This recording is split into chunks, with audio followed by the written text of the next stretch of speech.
you. You're tuned in to the Skirts Up Show with Samantha and Melissa. Join our mission to normalize failure, but still uncover the positives at every twist and turn. Skirts up. But keep your panties on.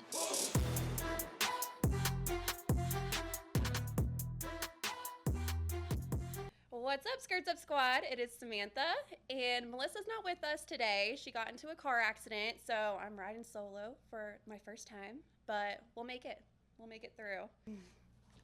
Today we have with us Miss Vitelle. She's an Atlanta native, activist, model, author, but most recently she is the director, writer, producer, and actress of her own show that is on tour right now called 9 Lives. And I clicked down the whole time, but it's fine. You got it. Thanks for joining us. Thank you. Thank you so much for having me. Of course. Sorry my other half isn't here. She's a little better too. Yes, definitely keeping her in my prayers. I'm so sorry that happened to her, and I'm hoping to meet her one day soon. I'm hoping I can drag her and we can go to one of your shows. Definitely. So speaking of your show being on tour, 9 Lives, you have one in Atlanta coming up. Yes, absolutely. So the next one in Atlanta is on March 8th. Mm-hmm.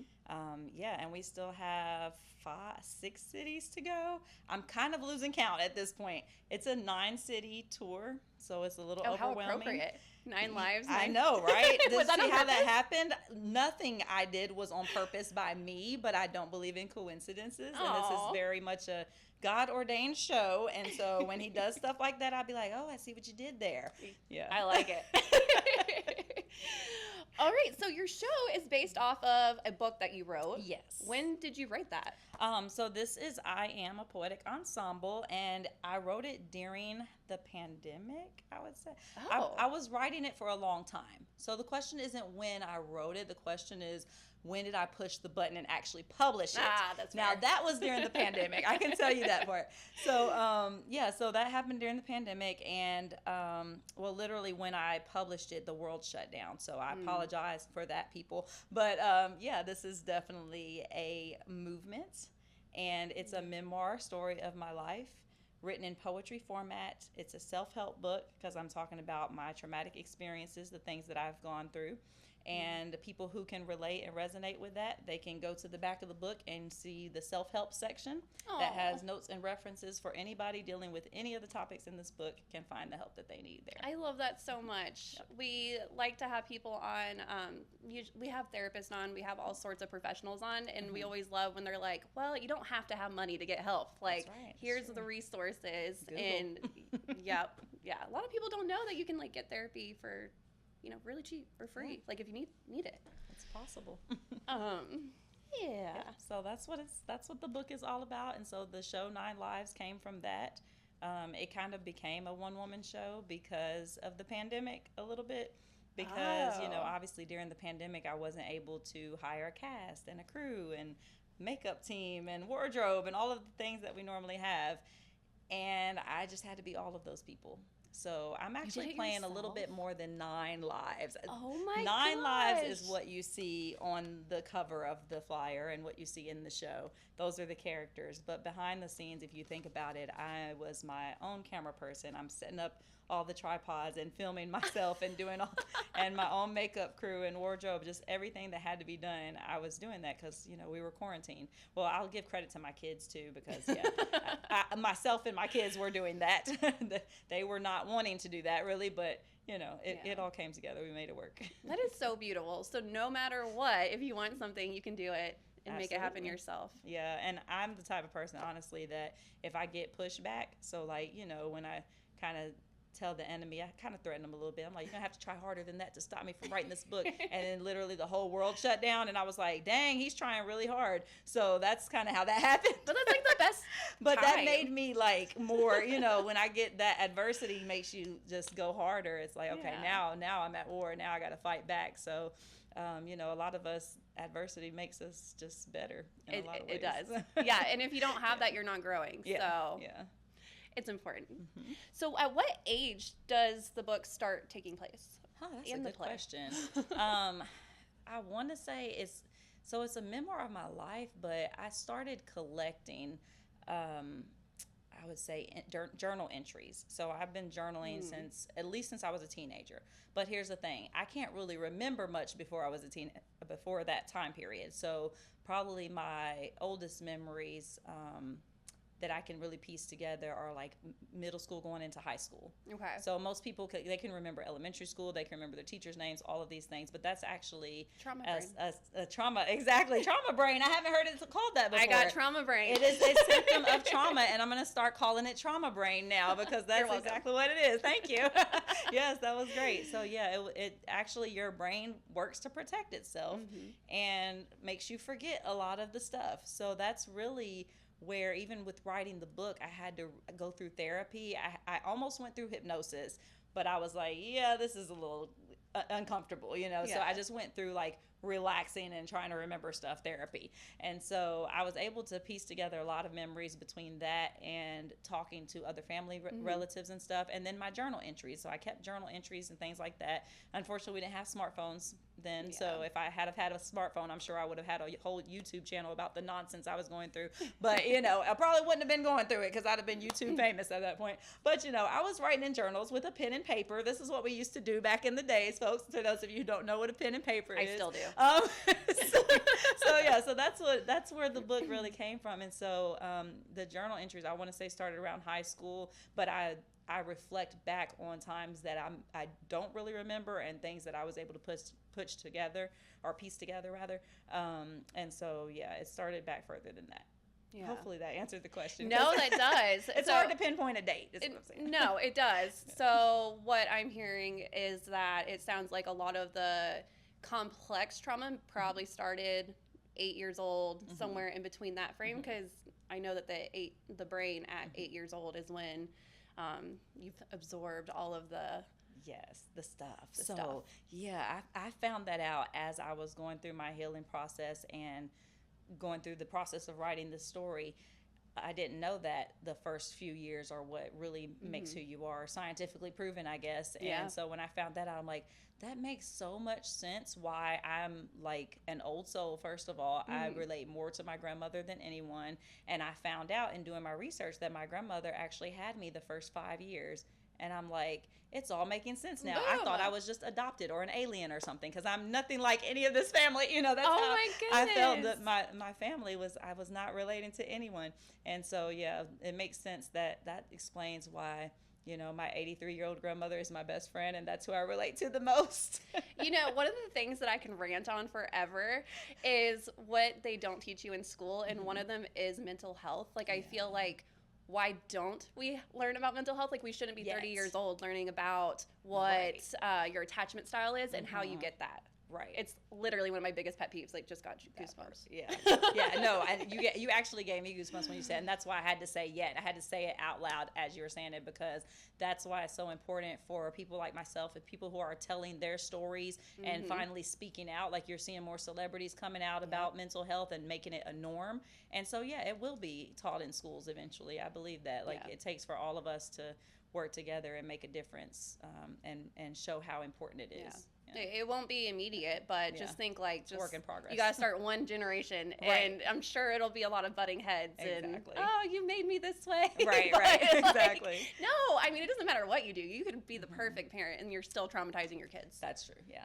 Well, I don't want to think of it like that, but I mean, I don't want to traumatize my kid. No, I'm just kidding. No, I know what you mean. Like, there's always going to be something that you're like, dang, I wish my parent would have did this better or whatever. You're going to be overprotective or not protective. Like, there's not a healthy in between. They're going to perceive it differently. I think the most healthy you can be is communicating with them, because I tell my kids all the time, like, you know, these are the things that I've been through. I'm honest with them about the things that I've been through at an age appropriate level when it's appropriate to share certain parts of it with them.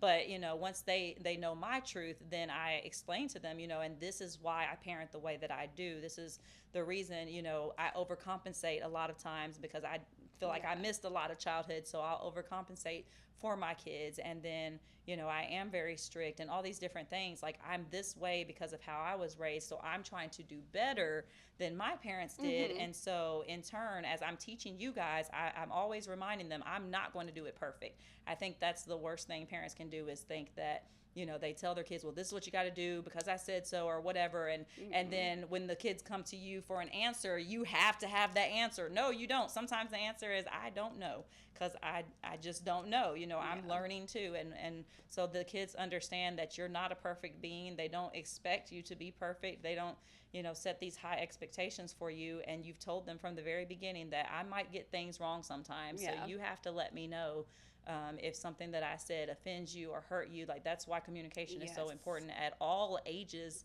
of all of our lives. And I think I did a pretty good job with that. You know, I guess we'll see when my kids are grown if they say, my mama used to do, you know. There's going to be something. Yeah, you know, so I do the best I can, but I think that's the best you can do, is just be honest about it and, you know, let them know I'm trying to do this because of this, and hopefully I get it right, you know. But if you have a problem with something, let's talk about it. Yeah. And sometimes the answer is, well, at this stage in life, I have to make the best decision for you. So that's, you know, that's it. You don't know how to think right now. Right. It's always. It depends on what, you know, what age, and, you know. I had to tell my son that the other day, so you can tell it's kind of hitting close to home right now. It's like, you know what? At this point, I'm making the decision. He's 17, going on 20 something. I have to tell you, the 12-year-old, the boy at 12-year-old, who are you? Everything. You see my eye twitching right here?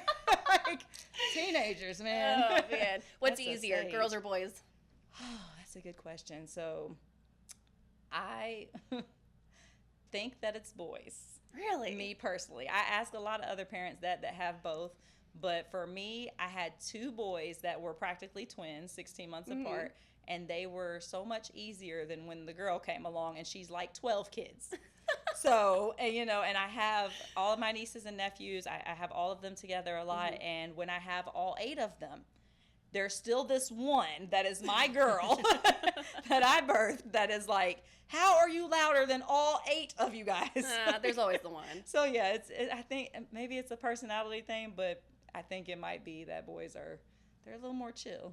Yeah. Girls are demanding and they need a lot of things, and then they need things to match all the things that they have. So yeah, it's a lot. I'm not there yet. I think that. How old's your girls? The girls, I have a 3-year-old and a 9-year-old. Okay. They're best friends. Okay. And they are very feisty and funny. So your 9-year-old she doesn't think she's 18 yet? I mean, she gives me attitude. Okay. And like acts like she's got the whole world. Yeah. But see, that's what I'm not used to.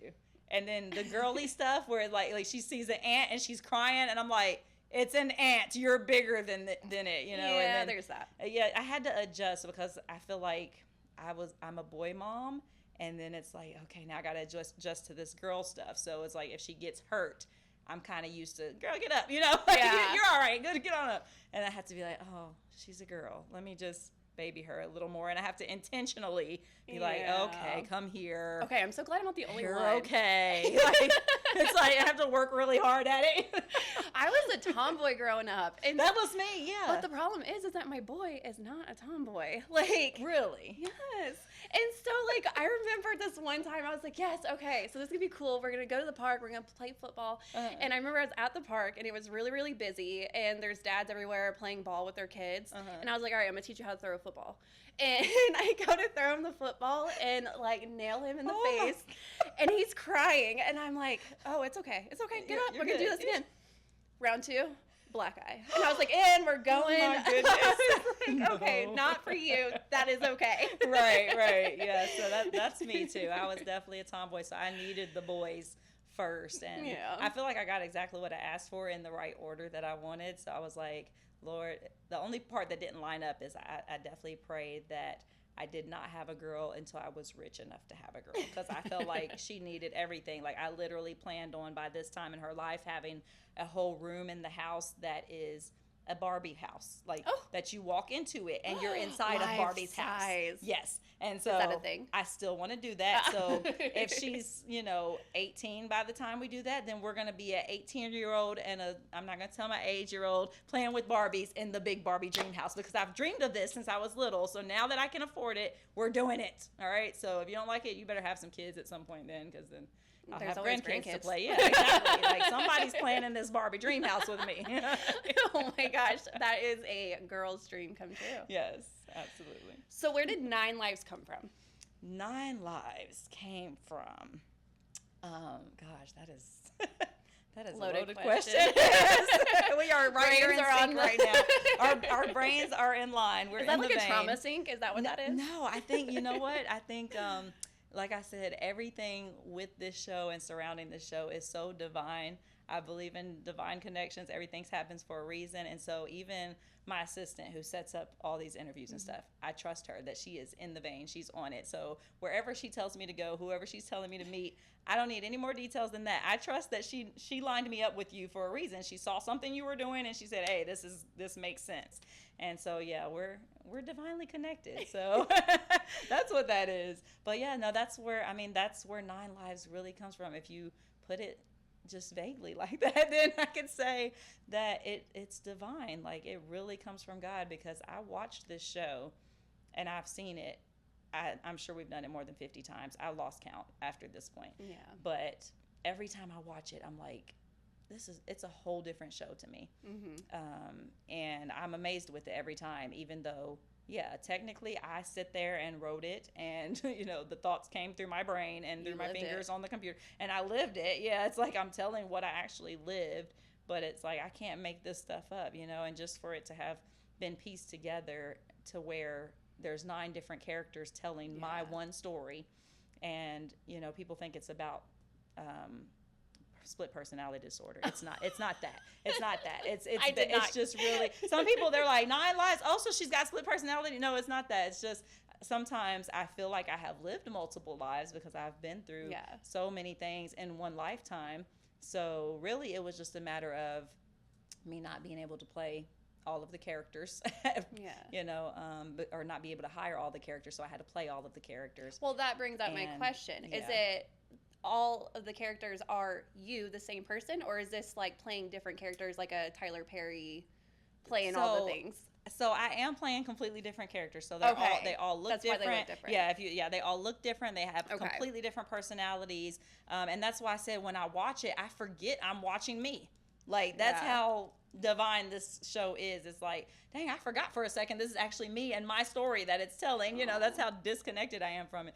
But yeah, it's like, it's all these different characters telling my one story. So they are all their own entities. And now we've gone even further to make, we have life-size posters now of each character. And so now it feels even different because they're separate entities from me. So when I go into the shows and I'm seeing all these people standing here and people can go take pictures with them and not just me, like, people taking pictures with their favorite characters and things. Like, it was a whole vision that came to me. And it literally happened in 3 days. It was like, that part in itself was just a whole miracle. I got to tell you a little bit of that testimony, because when I walked into, we're on this world tour. So we had Orlando was our first stop. Then we go to the Birmingham show. We're getting ready for the second show in Birmingham. And when I walked into the building, I literally saw like the vision of all these different characters standing up to where people could take pictures with them and stuff.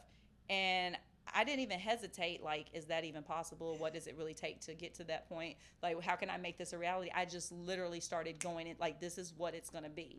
And I started telling the team, this is what we're going to have by the Birmingham show. Now, mind you, we're a week away from the Birmingham show. So I don't know what I was thinking, but that's what happened. It was like, I literally just spoke it out and I said, this is what we're going to do. Let's make this happen. And didn't have any regard to how that's going to happen or how impossible and crazy that sounds. So I reached out to a few designers, and I designed myself, but it would have taken me months to do the work that I was asking them to do. Right. Because first of all, if you can see on the flyer, the pictures are from here up for the most part. They're like from here up. So there's no bodies. Yeah. And I saw full-size standing banners. So how am I seeing something that doesn't exist, right? Right. So, but I'm like, hey, we live in a world of AI. We're going to figure out how to make this happen, right? So I reached out to a few different designers like, hey, can you make this happen for me like 3 days ago?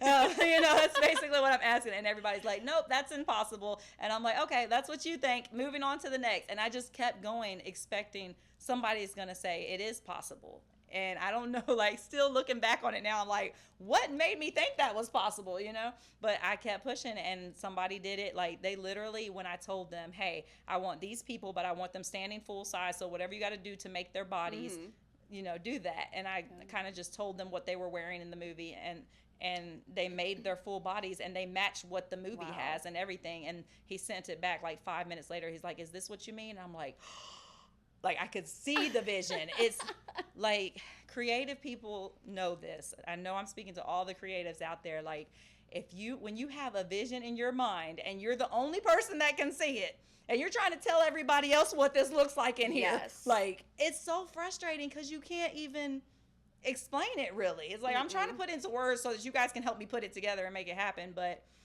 it's impossible to. I always sound like a crazy person. Yeah, like I know this is sounding crazy coming out of my mouth, but I'm telling you, when we get there, I'll tell you that's what I saw, and I'm just knowing we're going to get there. And so when he sent that to me, I'm like, that's how you know you're in the vein with somebody, because he knew without so many words what I needed and what I meant. I didn't have to over explain or describe so much. Like, he got it. And so it's like, that's why it's so important to recognize the people that are for you, they're right here with you. You don't have to, if you have to over explain too much, they might not be for you. Keep it moving, because there's 8 billion people on the planet, and somebody's going to get it. And that's the real talent. Man, he got it. He sent it, and I was like, that's exactly what I meant. And so by the next day, he had all of them designed from head to toe. And then it was like, okay, we have them now. This is actually happening. We have a few days to the show. How are we going to get somebody to not only print these things out for us before this Saturday? Oh, that it wasn't even included. Exactly. Oh, no. He didn't print. He just designed. I'm like, it's Wednesday when I had the vision. By Thursday, we had the people. The show is on Saturday. You see how impossible I'm thinking right now? Like, this is impossible. Yeah. But I was like, but we're coming this far, so it must be something. God's going to work it out. Gosh. And so we started, the team, we just split up. We got a compilation of all of the phone numbers for all of the print shops in the whole region of Birmingham. And we just split up the numbers. You call these people, and we're just all calling. And finally somebody bit. And mind you, I didn't just want them to print them. I wanted them to print them as a sponsor for free. Yep, I know that struggle. I'm like, whoa, I'm thinking some impossible stuff here. But the one that responded back to me, now they did say they can't completely free sponsor it. But when I tell you the people who gave me quotes, it was like $2,500, $2,000 something, whatever. They were high up there. And I'm like, God, you're going to have to do something. So even though they didn't sponsor the full amount, they got the price all the way down to like $500. Whew, and done. I was like, we can do that. We're going to raise this money. I start going online. I'm like, hey, y'all, this is what we're trying to do. We're going to do this by the show on Saturday. Like, even if it's Saturday morning, whatever has to happen, we got to raise this $500. Let's go. And people started donating, and we made that $500. Man. These people were working on stuff for the Super Bowl. Like, this is when this was happening. Whoa. They dropped everything to do our flyers and had our banners and had them printed by that Friday. I walked in the door on Friday, the day before the show, and I'm like, I want to say I was in tears, but I literally could not cry because I was in shock. Like, but you could see that I was like, whoa, like this, to go from thinking it on Wednesday, designing it Thursday, having it printed by Friday, that does not unheard happen. of. That is so unheard of. And then the show's on Saturday. I'm like, we literally have these people standing here now. And it means so much. It goes so much deeper than just the posters. Like, they are so separate from me now, like that's a deeper healing thing, just to be standing there looking at all of them and thinking about what each person represents. Yes. Because one of them represents when I was homeless living in the car. One of them represents when I was kidnapped and trafficked. One of them represents the childhood trauma that I can barely remember. They all represent a different part of my life. Yeah. But then they're all their own entity now. and they all have their own testimony to speak to people that are going to see themselves in them. Like, wow, it just hit so much, so different. I can imagine. Yeah. You've accomplished a lot. Yes. Nothing but God. You see how I can't even take credit for it when I can't even take credit for this. I'm like, I have no idea. For real. It is the impossible, and you and your team made it happen. How were you able to get a following that was so willing to also step in and help you make your vision come true? Oh, that's a great question. Nobody's ever asked me that before. Oh, thanks. Yeah, I know, right? As many interviews as I've done, I've never been asked that. So I would say, like, just being transparent. You know, like, I can't be anything but me. I don't know how to be anybody else at this point besides when I'm acting, you know. But I am very transparent with people. There's people who's been following me for years.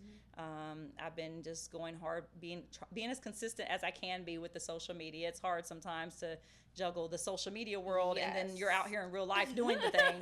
But, you know, it's like just going live behind the scenes, just having the camera rolling all the time. It's like, I got to the point where I didn't care, like, if they caught me eating or if, you know, there's something hanging out my eye or something. Like, you just human, you know, it is what it is. And I used to hate that saying because it never is what it is when they say it is what it is. Like, it literally is never what it is. Like, why are you even saying that at this moment? Yeah. But this is the only time in life that I can apply that and say it is what it is, because that's it. Like, we're all humans, and I had to just embrace, like, being out there and not caring what anyone thought, because just like I was saying earlier, your people are going to recognize you.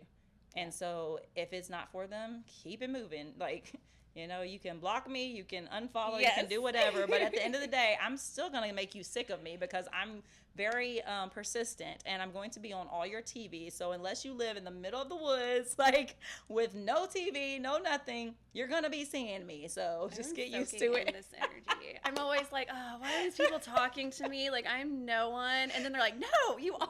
Listen, like, you just don't know who you're resonating with. And so once I realized, like, the most important thing is just to show up. You don't have to show up perfect. You don't have to show up feeling like you're ready. Like, I had to get past all of those things that were holding me back from just showing up. And once I just started showing up, then the people who needed me right in that space where I was, they were there. And so it resonated with them. It touched their soul, people that I've never even met in a lot of cases. And then sometimes I'll meet them at an event and they'll tell me, I've been following you for years, you know, even to come to Orlando. Like, why am I doing a show in Orlando? I have no following there. I have no idea anybody there. And then the first lady comes up to me, oh my gosh, I've been waiting for 3 years for you to bring the show to Orlando. I had no idea. Wow. And that just, like, it's just reminders like that let you know, like, people are watching. Like, no matter how few or many followers you have, like, it's just important to show up. And that has continued to grow. And then, you know, as people continue to believe in you, you know, there's always going to be people that are just hanging around because they know she's going somewhere. I'm going to ride her coattails, you know, whatever. Or just wait to see you drop. Or wait to see you fail. Exactly. that part. So there's always going to be those. But that's another thing that I just had to embrace, because, you know, there was a time when I wasn't speaking out as much because of the haters. We call them the haters, just to sum it all up, right? So, you know, it's like, as soon as I say something that's my own opinion, that, like, everybody else has one too, then I got people jumping on, well, this and this and that, you know, in your comment section. And I had to get to that point where I felt like, you know, all publicity is publicity. And even if they're posting a bad comment, if you look at some of the most viral videos, they have some of the worst comments and most hateful people that have no life on there. But they're what made it viral in the first place. So it's like, you know what? Bring the hate. Bring it on. Just whatever. Because, you know, people are going to judge and misunderstand you. And the more people that know you, the more you're going to have people that hate you. That means I'm making it, I guess, because, you know, so I had to embrace that. And I really appreciate how real you are on social media, because I think we can all agree that we're seeing enough of the Instagram perfect, and that's not real life. Your house doesn't look like that. Exactly. Let me straighten up so everything looks right. Your hair and your makeup is not always perfect every day. Like, stop it. It's not real standards, and that's what makes us feel like we're failing in family life, personal, professional, like. Because we aspire to be like something that's unrealistic. Like, that doesn't actually exist. It's a filter. It's a, you know, a doctor's job or something, you know, like there's all these things that we're aspiring to be that it doesn't really exist like that. So I just thank all celebrities, especially because those are the ones that we look at and aspire to be. It's like, just embrace the realness. Like, I love celebrities that come on. Shout out to Cardi B, that's my girl. But, come on, you know, with just no makeup on, just don't even care. Like, you know, like, I love that because people need to see more of that and see Alicia that Keys you're a real person. Who I've always looked up to. Right. I love her Like, too. I love how she can just, on any stage, no makeup and just doing her thing. And I'm like, right. And just wanna be not that. worried about what everybody's thinking, because if it's not for them, it's not for them. Keep it moving. But yeah, I love that because everyone sees the highlights and then everybody feels like they have to post the highlights all the time. So when their life isn't one big highlight, then they're thinking they're failing at everything. Yes. It's the end of the world, instead of realizing, oh, well, you know, Beyonce just went through that last week, you know. I saw an interview with Beyonce talking about how she gets nervous before she goes out on stage. And I was like, what? Beyonce? Who? say that more. Yeah, and it just made me feel some type of way, like, oh, I'm doing good then, like, Right. you know, because if Beyonce gets nervous, then I shouldn't feel bad if I get some butterflies sometimes, right? Oh, I mean, you guys just That let me get the just- wiggles out. Right. It's like it really puts it into perspective because we like it's Beyonce, so yeah, it's crazy how we do celebrities, but what do we say? It is what it is. Is that our saying for the rest of the too. show? Yes, it applies to that part too because it is. I love it. So, we have 9 characters. Do you have a favorite? Now that one I have been asked, but I can never answer it because it's hard to decide. Like, I was really thinking about that when I had all the posters in front of me and someone was asking who's my favorite. And I'm like, well, based on what she's wearing, I like this one's outfit better. But, you know, if I go based off of the character of the person, it's probably going to be Peggy because she's the one that talks about domestic violence. Yeah. And she's just so sweet, and she's a country bumpkin, so she's got this really extreme country accent, even more than what I already have. And so I really like her as a character. And then it's hard to decide when it comes down to which one of their stories because they all portray them so well. And you see how I talk about they, like they're completely different. Like I'm not playing We them. do that 'cause about it's- Lottie. Yeah, like it's wait, who's Lottie? Lottie's our logo. We named her, Oh. and she is Lottie, and so Lottie will tell us things, and Lottie is her own human. Oh, that see, you understand. I it. do, I literally Yes, understand. so these characters are their own non-existent humans that are humans now. Yes. But yeah, so it's really hard to choose a favorite, but I think I like Peggy too because she makes you laugh. Like it's hard to make people laugh in a show that's about healing from trauma. Yes. But it does happen. And now I like to sit back and watch the audience and see them hesitate to laugh because they don't know if they're supposed to or not. there's If you're moments not laughing. where there's moments where I'm watching them like, let me see if they're gonna laugh, and they're like, I think I'm supposed to laugh at this, but I don't know because the topic, you know, the subject matter, it's hard to decide. So that's an interesting process to see the audience go through. But yeah, I like Peggy brings them some laughs. There's a couple of them that bring some laughs in. So. Yeah. I love to hear it. You know, it's so quiet. Everyone's resonating with the characters, and all of a sudden they start cracking up. I'm like, yes. Like I'm backstage. Like yes, I love that they laughed at that part. So This is a really unique production. You were telling me that I've never seen anything like it. You just kind of had this idea and created it. So your shows are not only a play, but they're also a movie at the same time. yes. Have you so named that? Like, are you calling it something? I want to sum it up into like a one word that doesn't actually exist, but that one word has not come to me yet. So for now, this is the working title. We are just calling it an Us Three Experience. An experience works. I'm like sitting here, my brain's like, oh, Samantha, you're gonna come up with the word. What is I it? really want a word like that doesn't exist, so we'll work on that. Maybe some of the fans can like send us some ideas or yes. something. We'll have some votes or something, like get Yes. them involved. I need to know what is a movie / play. Because it's not even just that. It's a And it's a movie and a memoir. play. It's a memoir also. Like everything. That's another thing people don't realize with Us Three Productions. Everything I'm writing is coming from my own life. I'm only writing my real life stories. Yeah. So I have enough of them to last me a lifetime of producing movies and books and everything else. So this is just the sampler. Like every single poem in this book is going to be its own movie in itself. Wow. Because I have to expand on that now. So it's really a movement that you have to follow in order like to know what's even going on or understand the next part of it, you have to start here. So this is yeah, it's an experience, it's a movement, and not only is it a play and a movie, but it's also got concert. There's a little bit of concert in it. Are you playing There's the some instruments? dance going on. No, I don't do instruments. That's the only thing I don't do, but I don't have the patience for it. Sorry, I tried. I got to Mary Had a Little Lamb on the guitar and the little the recorder from school. Yes. Yeah, I got hot cross buns. And that's about. There you go. Oh yeah, I did get hard cross buns. I had that to my list too. Yeah, so I got those too. That's it. I accomplished something. There we go. I can't. I just don't have the patience to sit there. Like, you have to sit still to play music. So I admire people who can do that. But yeah, so that's the show is just, it has every genre of everything in it. And I personally am the type of person, I don't really like plays. And I hear that from men a lot. A lot of men say, I don't like plays. I'm not a play person. And those are the people that are my target audience, personally. People who should not like my show, but they leave up out of that show, or I see them crying in the audience like, he's going for that tissue. I gotcha, you know. Or, you know, and they leave out, they have this interview, and they're just like mind blown. Like, you can just see it on their face. They don't even know what to say. They're just like, I was not expecting, this is not what I expected. But how can you don't know what to expect, because it's always going to be something new, and every single show is a different experience. There's another thing, we don't rehearse at all.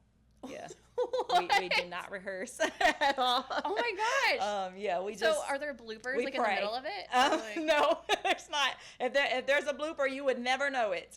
But yeah, and I honestly don't know how I get up on that stage every time, because it's always so frantic. Were you in theater in up school? to it, but I was. But I don't think that has anything to do with it, honestly.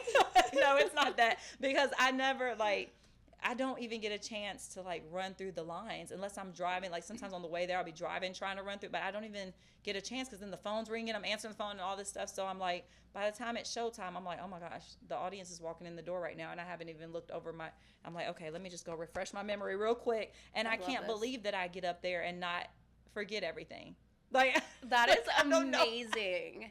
I don't know how I do that. And then there's some parts of it are improv, and I have to just really trust the other actors that I've brought on, because this has expanded to more than a one-woman show now. So I have guest actors that come on, and so yeah, it's I have to trust them, because we have like some choreography and some, I'll say, fight scenes.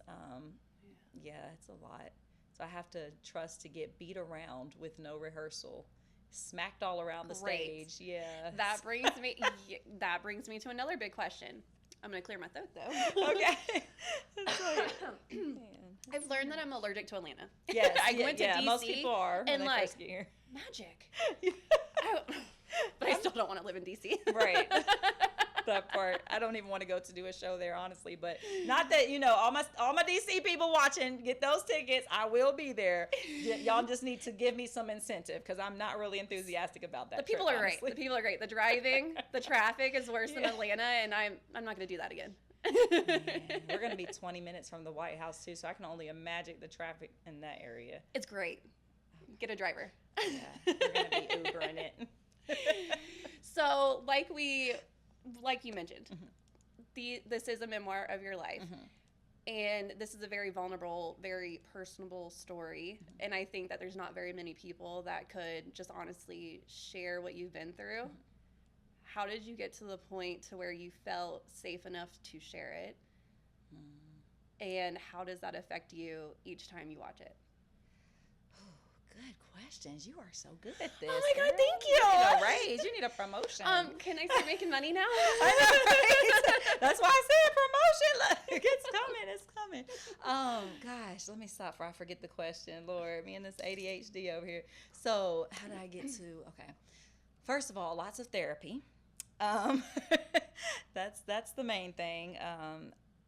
Seek professional help sometimes, especially when it's a lot. Like, you got to be honest about it. This is a lot for one person to process.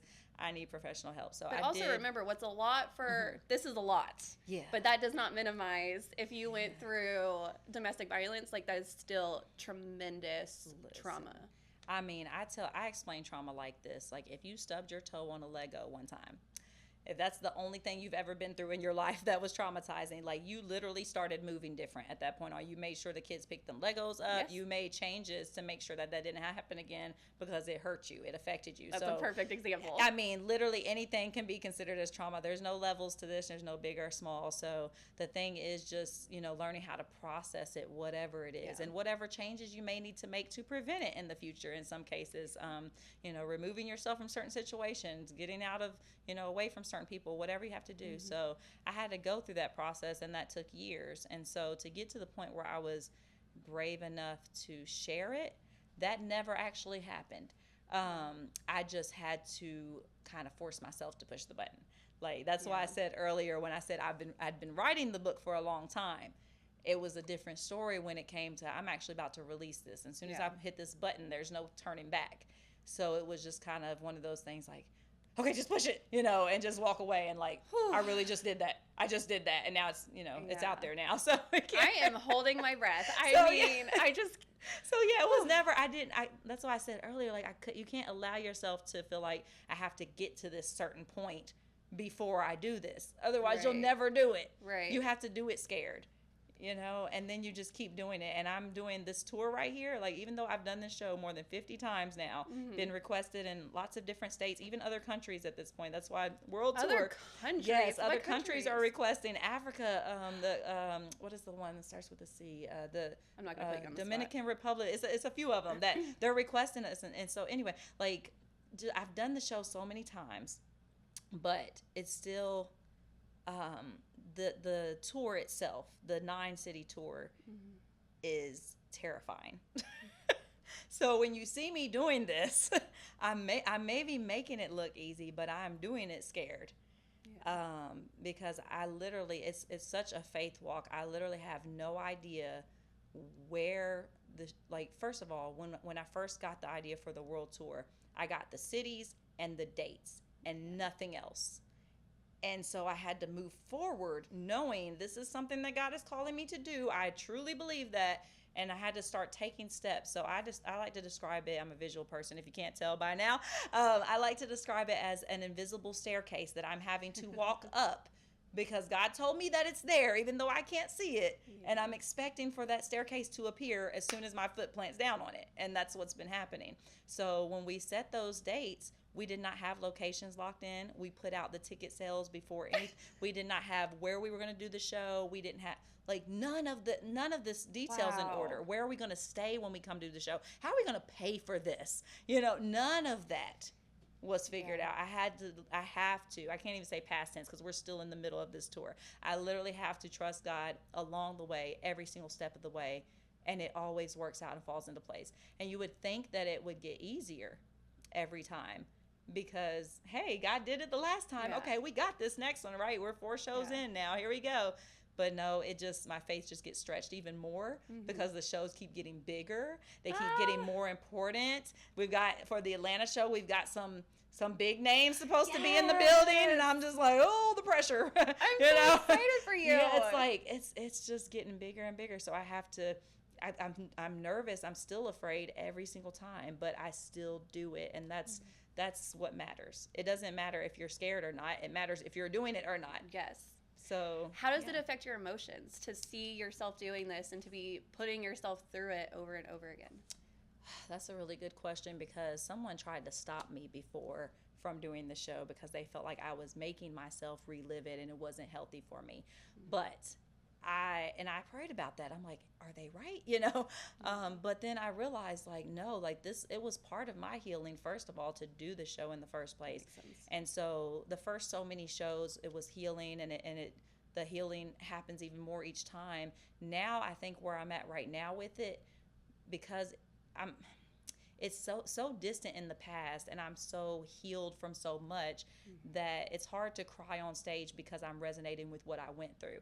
I have to connect to the audience now and resonate with what they are currently going through. So it's the empathetic side of me that makes me able to cry on command and do all the things, because the audience is different every single time, and that's why the show's different every single time. I can literally feel who's going through domestic violence right now or still healing from domestic violence they've gone through. I can feel like who's resonating with the different things. And it's always confirmed to me because when I feel it, I'll hear that person say, like that.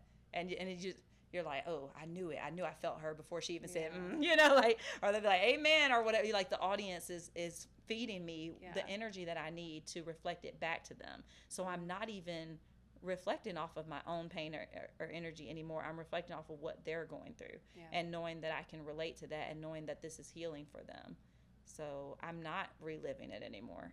Like I'm so healed. I'll be sitting back there watching it like, wow, this is very entertaining. Like, you know, like this is an entertaining show now, because now I'm watching like the character development and just all the little details of stuff and not getting sucked into the trauma part anymore, you know? So yeah, great question. Woo. Do you give a warning on the triggers? Yes. How do you prepare people for what they're about to see? Because I know even just parts of the trailer, I'm like, it's hitting home for me, and I'm like, oh God, I don't know if I can sit through that. Yeah. So we do a lot of trigger warnings. Of course, you know, the people that are following, most people that come to the show, they're following online, they're watching behind the scenes, so they kind of know a little bit what to expect. But then we also have a program where they can follow along. We have a host, usually a couple of hosts actually in the room, that will walk them through the process, and they'll say, you know, pull out your programs and follow along the show, so they can kind of get a heads up of what's coming up next if they need to step out or whatever, you know. And the team is so supportive. Like from the moment that the people come out of their cars and walk through the door, they're getting escorted, they're getting greeted with a smile. Like that's my biggest pet peeve when I'm training new folks. Hint for all of the people who are sent in applications, because we are doing a hiring event tomorrow. But you know, I always tell them, like, if you bring your drama to work, or your trauma, whatever negative feelings, like if you cannot come with a smile on your face and be welcoming and put whatever you're dealing with aside and think about this person that's coming through this door, because you don't know what they're going through. I like to explain it like any person that walks through this door could be suicidal right now. Yeah. That's what I like to imagine that they probably are. You know, I just like to imagine each person is, so that I treat them as if I would someone who might be going to take their life if they don't get what they need from this show. Right. Because I was that person. You know, I showed up to a show like that, and someone showed up for me and gave me just what I needed to not go in my own life. So I have to show up for them. And so everyone that's a part of the team, they are attentive to the guests, and they're aware, so they're watching. We even go through a breathing exercise in the beginning to tell them, like, if you feel like you're being triggered, with the audience. And then we have tissues and waters in bags for all of the audience. It's just like the whole experience, we're understanding what they're about to go through or what they have been through. And so even with us having therapists in the room. So one of the biggest things about this show, and I can't believe I hadn't talked about this part yet, the biggest thing about this show is that before we get to the city, the whole team is doing all of our research. We're finding out who in that city already helps with mental health, homelessness, domestic violence, and human trafficking. We're finding all those organizations. We're calling them all week long. That's why we never get time to rehearse. This is why, because we're doing all this behind the scenes. Right. And we're bringing them together to either be in the building to support the people that need them, or if they can't physically be there, then they send pamphlets or brochures or information for us to put in the gift bags for the people. Yeah. Because not everybody's going to come up after the show and talk to me or talk to somebody in the room. But they'll take these little bags home, and then when they get home, they got what they need there. So one way or another, we're trying our best to make sure that the people that come to this show get connected with who can help them further, because it's not going to happen in one show. They're going to need more. You know, this is just kind of opens up the wound and says, hey, you need to heal that now that you recognize it. And then we connect them with the people that can help them heal themselves further. That's so beautiful. And that's really sharing resources, because you're gosh, now that sinks in, you're doing this over and over again for different cities, so the information's not even the same. You're like redoing it every time. Show. And so when one show's over, we're like, all right, we got to get ready for this next city now. And mind you, it's a lot of the cities I've never even set foot in. So like when we go to Washington, never been there. Texas, never been there. Oh, I'm just driving. Like when I tell you doing it scared, I literally was driving to Orlando crying. I'm like, but I'm going though. I'm just gonna cry my way there. I gotta You cry know, my way it was- sometimes yeah, too. It's I'm a a running crybaby. joke of like, well, if you just go cry in the shower, at some point you won't know if you're actually crying or if it's the Hey, water. Yeah, there you go. That's the best time. That's the best time to cry. Get it out. Nobody can judge you. Nobody can be like, "What's wrong with you, girl?" Like, yeah, just let me do me. So one of the big questions that was also weighing on me is when you come out with such a big story, something that is traumatic that has happened to you, there's other people that also have a narrative in that story. Oh, you are so good at this. Oh my God, you're gonna make me blush. Oh my So gosh. how did you get past that stigma? Because we all have a story, and I can guarantee you, myself included, it's because of the people that I know it's going to affect as well, and I'm going to have to deal with that lash. Listen, okay. Oh, Lord, help me answer this correctly because I felt like that was the big one. That was the grand finale question right there. So when you asked, like, when I did it scared, that was probably the scariest thing for me. Yeah. That was my biggest excuse when God was calling me to do this. I was like, can I wait till these people are dead first? I'm just being honest. I know it sounds awful, but that's what I keep doing. Exactly. I know, because if it's coming out my mouth, it's from God. I've gotten to the point where I just trust this now. So this is for you. Okay. That's why I had to think for a minute. That's why I had to tap in for a minute. So let me get this right, because I don't want to say it wrong. So yes, and these same people, I had to think about, like, you run through all the scenarios in your head, how they're going to react if they saw it. Now, mind you, some of my story, there are people who are on the other side of that story who could want to take me out of this world if I share this story. Correct. So mine was a life, it still is Literally a life or death situation. I still have that in the back of my mind. Someone could show up to one of these shows and want to put a stop to this. But God would not call me to it if he did not plan on protecting me from it. So whether he protects them from seeing it online or having any knowledge of it whatsoever, or he might even put it in front of them, because God will make your enemies your footstool. So he will sometimes build a table, put you in front of them, and let them see you elevating and graduating. For whatever reason he has for them, is for them. Yeah. But at the end of the day, they're human beings too. They have their own perspective, just like you said with the parents. We do the best we can. There's a lot of people I had to learn to forgive. My mother, my family that wasn't there, Right. Just being able to forgive them, because I recognize that they are human too, and they had their own perspective and their own life and their own, even the people that did the worst things imaginable to you. As a human being, I just find it hard to believe that there's people walking this earth that just have no, like, conscious whatsoever. You know what I'm saying? Like, we're all spirits living this human flesh experience. So at some point in their life, somebody screwed them up. Or maybe they were dropping on their heads or whatever. We don't know like why people are the way they are, but I recognize that they're human beings, and so I forgive them and let it go. But I also know that I have to tell my part of the story. So if they don't like it, if they have their own version of it, nobody lived it but me. So they can write their own book. That's what I said. I just had to come to, if you don't like my version of it, then write your version of it, because at the end of the day, I would be accepting of that. Okay, that's your point of view, but I still had mine, and I had to just own my truth no matter what. And whoever it's for that's watching it, like, I'm happy to be a vessel. Oh gosh, I don't even know how to say this, and I'm getting chills trying to say it right now. I'm trying not to. Conduit. Yeah, like, I'm grateful to be able to minister even to them. I can honestly say that now, like, even to my enemies who are watching me, I'm grateful to be able to be ministering to them. Yeah. Because someone's connected to them too. They're humans, they have families, they have lives, and you just don't know who you're touching and who you're ministering to, and it could even be the people that hurt you the most. So, yeah. Well, that leads me to my last question. What is the one thing you wish upon for all the people that have hurt you that this is about? One thing. Oh, that's another one nobody's ever asked me. Jeez, you are digging deep today. It's my job that I don't get paid for. I wish upon them.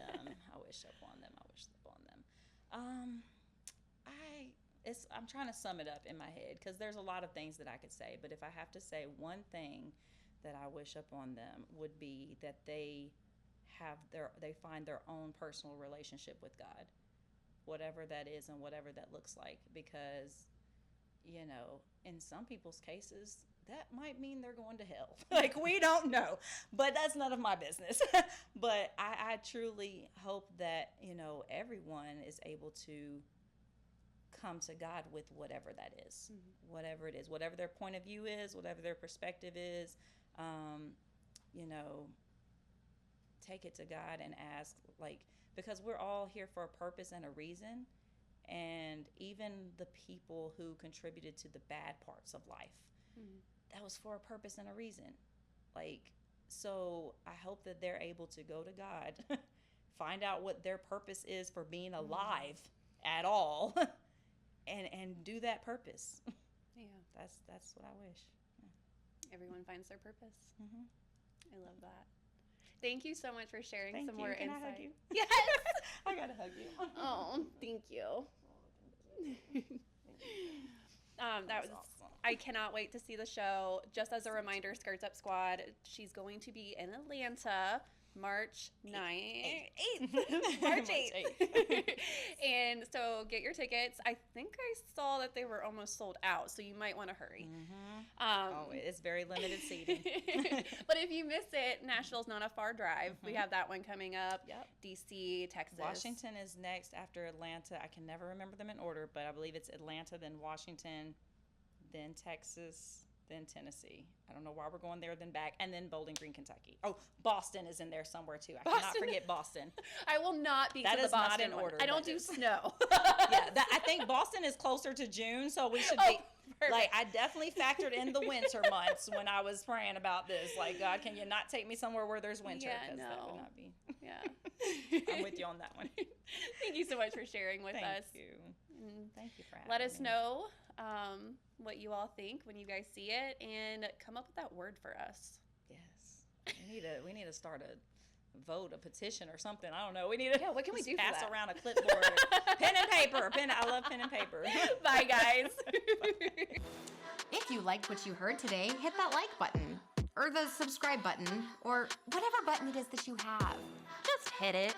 To continue this conversation with us, join the Skirts Up Show on what is it again? Well, we have Facebook, we have YouTube, And Pinterest. and no, we do not have a Pinterest, but we have Instagram. You knew what I meant. Rate and review. Rate and review.